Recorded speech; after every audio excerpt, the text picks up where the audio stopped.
Welcome to another CEO Wisdom podcast with Ashley Etling with us today. She is CEO at Lime Loop. We are going to talk about logistics, making them sustainable, everything in between. Ashley has an interesting background. As you can see on the screen, she is quite colorful. Love the style, Ashley. Good job on that.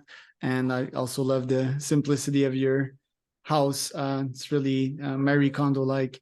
Welcome to the pods. Can you tell us a bit more about yourself and Lime Loop? Yeah, thank you so much for having me. My team gives me often a lot of trouble that I live in a monochromatic world. So thank you for the compliment, spicing it up with a little glasses and color. So really been building tech companies in supply chain most of my career. Helped build an actual physical product company early on in high school and college, scaled that, really first saw how to build a manufacturing facility. Moved to the Bay Area where I was actually really focused in on the design part of product supply. Was working in architecture. Crash happened in 2008, but I was living in the Bay Area and really became a sponge of technology, which led me to building multiple companies in software, and with Lime Loop now building software and hardware. But really within that journey came to a point of loving working in technology and supply chain, oddly, but really got to a point where we wanted to do good with data, but knew for data to thrive in doing good that we really had to mix a double bottom line value. So why did you decided to go into entrepreneurship and not choose the 9 to 5 world? I mean, you've been to Harvard and Stanford. You could probably have a very comfortable 9 to 5 life. Why did you choose foundership? It's a great question. Something I ask folks I mentor often. I think it was less of a decision. It just felt more natural. I had always been, entrepreneur since I was young. Even if I was just doing a little side job in the neighborhood, I'd figure out ways to have someone else to help me, and then I could make money on top of that. So it became a natural way of how I looked at how I did work, and really always, I think, from the stability of my parents, just built that confidence to take those risks and really lean into my passion and wanting to make a difference as I did it. Was supply chain and logistics also a natural path that you've taken? It oddly is of what I enjoy and what I've done.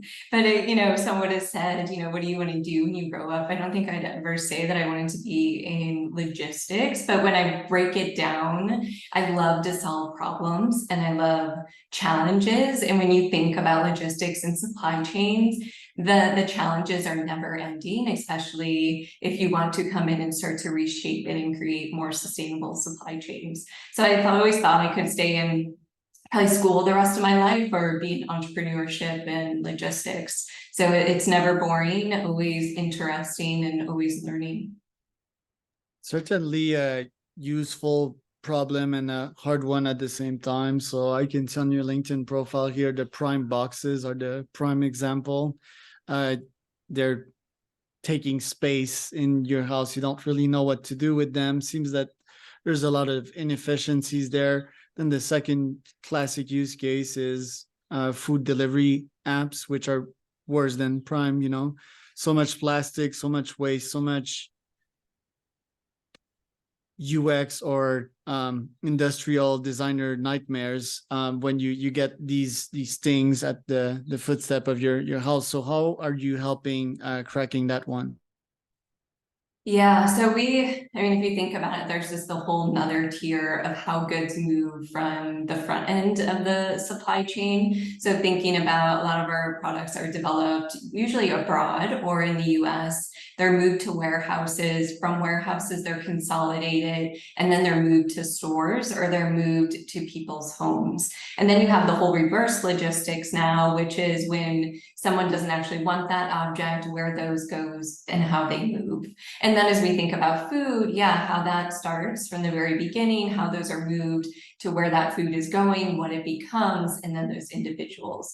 So where we have really leaned into is really solving with Lime Loop how we can eliminate single use for those goods that are actually moved once they land at a warehouse in the US or Canada or even abroad.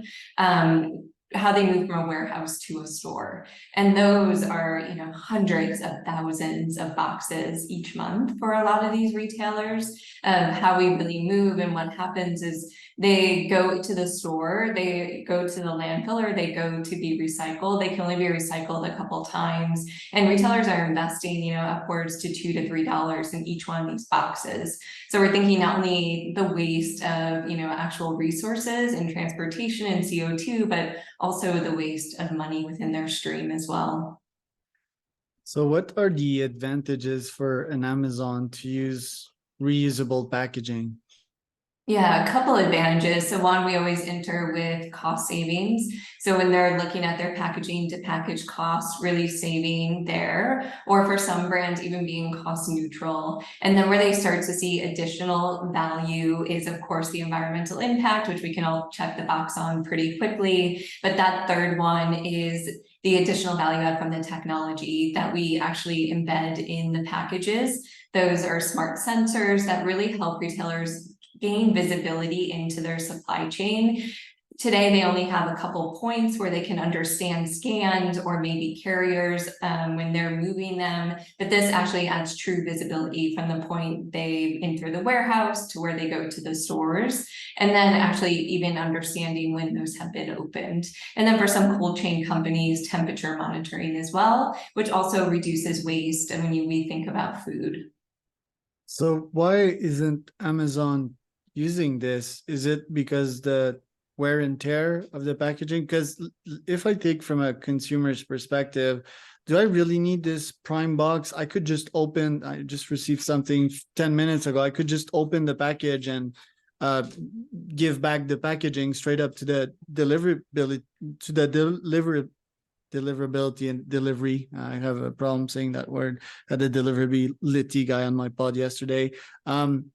Can't I just give back the package to the person? Like, why isn't that big company or Walmart not using those?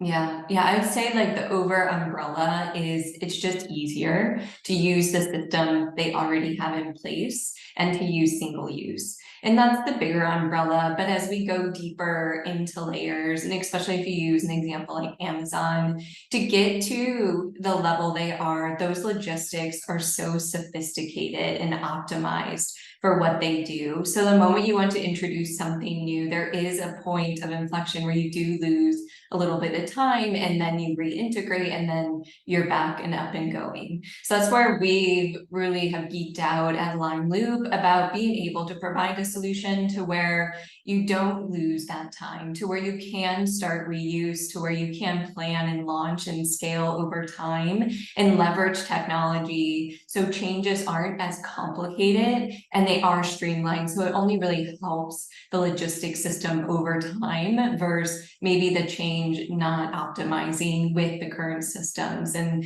the moment someone at Amazon would be pretty bummed if they didn't, get their 1 day or 2 day. We create these systems to where our consumers are really reliant on the way we've set it up. So yeah, again, like we're really out to make the change as easy as possible. And we have found that we can do that with technology. How long does the package last its shelf life before it gets damaged and needs to be replaced or repaired? Yeah, it depends on the receiver's eye. We can see that they can get hundreds of uses, but we like to say 100 for the perspective of like some people are okay with rips and tears in the story of that. Other folks like to see, that unboxing package. But the way we design the packages is really a cradle to cradle approach. So one, being able to repair them is our first priority. So from the very beginning, the way we design them is to really look at how can we make really easy modular repairs so we don't have to add additional transportation legs. And then two, what do we do at the end of life with them so we can carry on additional lives as well. Must be delightful to receive a package in those, just from a minimalistic point of view, not to have to deal with the trash. It just feels good, not just from an environmental perspective, but from a mind space perspective, which I'm guessing you're pretty familiar with these philosophies. For the business itself, like I also owned a physical product, quote unquote, business. That was 6-7 years ago, one of my first business. And if we would get in a Costco or Walmart, it would bring like major issues to our company. Would it be the case also if you would have an order from Walmart or from Amazon? How would you deal with it overnight? Yeah, it's a great question. That's kind of the next tier we're looking at expanding to, which is wholesale and vendors. And just being able to help our companies be able to supply in that realm. Where we really like to enter is being able to already be working with like the Walmarts and the Targets of the world. So it's just a system that's already in place and then easily received. From just a supply chain in general, we have built a diversified supply chain so we can upscale our partners quickly and effectively, so that they can always have the just-in-time packaging that a lot of the industry is used to today. How much should I pay for what's the model here? Do I pay for the bag one shot or do I pay per delivery? Like what's the payment model here? It's a subscription model, so you're renting the packages, and with that includes not only the packages, but it also includes the reuse services that our team really comes to the table as experts to really not only for implementation but scale as well. And then it includes the software, so that tracking capabilities of not only your environmental impact but also the tracking of just knowing where your packages are, when they're coming back to the DC, and then eventually predictive analytics. So really understanding real-time replenishment. How do you make sure you always have the right packages going to the right stores? And then how do you decrease inventory loss? So helping retailers really kind of help with their bottom line, but also the environmental impact as well. The more inventory we lost means the more inventory that goes to landfills. So let's say that I order 1,000 bags. That would be because I ship 500 product per day-ish or something like that, or maybe less, maybe like 200. Would it be fair, accurate to say that I'd pay like $1 a bag? So 1,000 bag, that'd be $1,000 a month. Correct. Yeah. Yeah. We see different frequencies of shipping with different companies, but most companies usually can get about 4 uses per package per month. And so that really decreases that cost. So that's where you see that, incremental savings over time. And then we start to work with you also on additional value adds. So how did we really help with decreasing time within your fulfillment center of having to open up boxes and having to close and break down boxes versus just opening one of ours and popping them open, all the way to like additional value adds of inventory, decrease in damages and loss as well. Interesting point, because yeah, in the logistics and supply chain industry, it's kind of important that the bags stack on top of one another. So are the bags made ergonomically that way? They are, yeah. So they actually fold and then they nest inside of each other. So we have SKU packs. So anywhere from 8 to 10 to 12 SKU packs nest nicely. And then the way we design them size-wise is also palletization. So really optimizing to make sure that we can get the max amount of layers with the kind of standard way of stacking in general. I really love the business. Do you also serve the food delivery apps out there? Because the temperature, I'm just asking myself if the temperature thing is really efficient. Like, is it basic aluminum isolation, or what kind of technology is in there? Yeah, so it is a thermometer in the actual smart technology. So that allows you to see the temperature of your package throughout the entire journey, kind of where it started, and then gives average temperatures as well. And so like companies, like the, food delivery services where you're ordering to cook your meals at home, all the way to, works really well for pharmaceutical. And you think about all the other industries that really need temperature monitoring too. And then our next feature we'll be releasing is humidity as well. So being able to track that along with the temperature. Right. Another cool feature would be tracking bacteria or the presence of E. coli in the delivery food industry is quite important. Just takes like one careless cook to contaminate the whole bag, and yet then people clean it up. But it would be important to know the source, right? Because and often orders are merged with one another, which is a feature I've thought about. How much more do you charge for these temperature controlled bag? Is it just like temperature measurement, or it also regulates the temperature? Just temperature measurement today. So just to understand what's happening in the journey to make sure there, aren't any issues or red flags in that system. Do you think of deploying the temperature regulation ones? Yeah, I think about all the time. I think, where my job sits and probably drives the team crazy is like all the opportunities that are really endless on what we have developed and how that even replicates with circularity in general. We work a lot with companies in circularity and pushing for sustainability, and there's a lot of common themes. And one of those is tracking and understanding what's going on with reusables in general. So a lot of technology we've developed, we're really interested in how does that work for other applications just beyond single-use packaging. Okay, and I guess a very strong backend value of the business is the software behind it. So what kind of data can I get as supply chain and logistics manager if I use your app? Sure. Yeah, at a really base level, we look at it as like tracking. And then under that is your environmental impact tracking and reporting. And then on the other side of that is really your tracking of what's going on with the package and what's going inside. So at a base level, an open rate, real-time tracking for location, and then temperature. Where we will be releasing soon is aggregated data to have more predictive analytics to really guide a lot of these operations teams when and where they should ship. Maybe there are black holes within the system that they should move around where they're seeing a lot of theft. It will start to guide them to really drive down a lot of those costs and inefficiencies they're seeing in their operations today. What growth trends have you seen in the last couple of years with COVID, now the inflation and so forth, the after COVID episode, and what are you seeing in the next couple of years? Yeah. Yeah, I think there were different inflection points based on where we were with the pandemic and supply chain. There was that first, so we didn't understand what was happening if we touched things and someone else touched it. So there was this push back to reuse in general. And then we realized, well, that's not a problem. And if we don't reuse, we're going to run into a lot more problems. And then there was supply chain and actually folks even just getting goods and what they needed.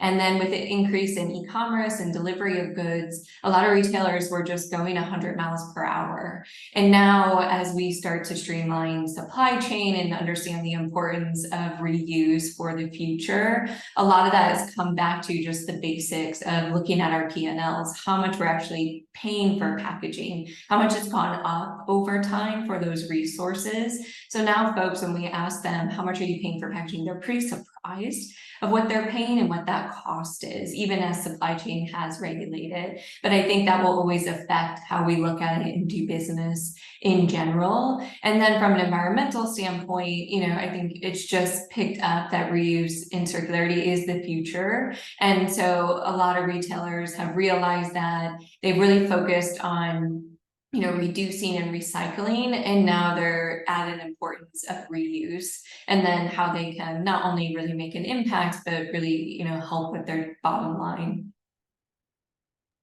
In the next couple of years with AI and all of this, what are you seeing for LimeLoop?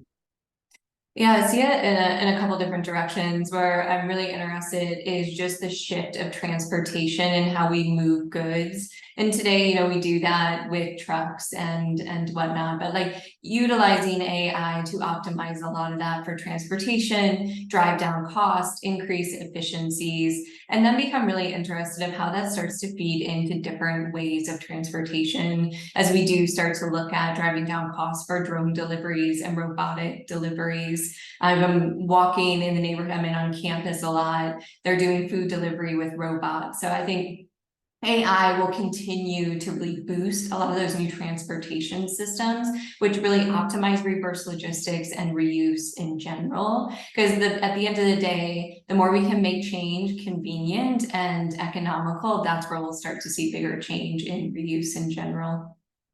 So has AI solved the traveling salesman problem yet? Mhm. Not on our end. I think Zoom for the first priority has changed the traveling salesman.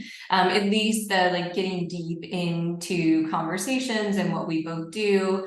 I feel like still that in-person building of relationship is important. You know, a lot of these, like for Lime Loop especially, we're building long-term relationships with a lot of these companies. But I am excited to see new companies pop up that are elevating, you know, things like Zoom that allow us to actually, I think, get closer to where we need to be within a conversation, and a love for efficiency, to be able to really get to how we really build and work together more effectively.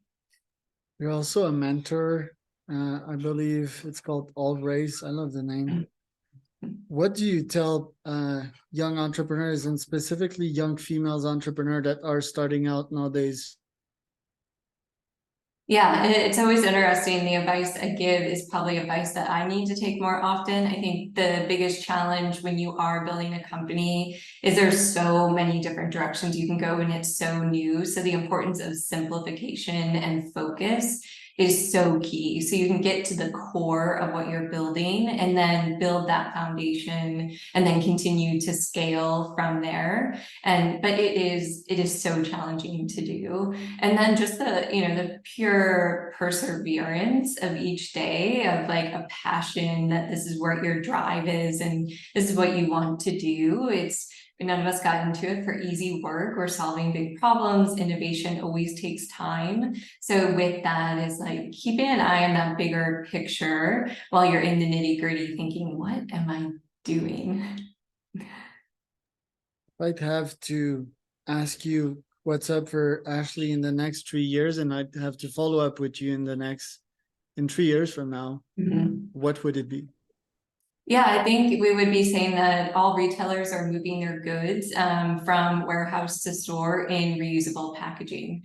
And now I'm starting to work with what that future AI perspective we're starting to talk about, which would be my next job is, you know, really revolutionizing transportation and how we think about that from a tech perspective, especially a fascination with robotics and how we effectively move goods, because that will be a key to how we really solve circularity.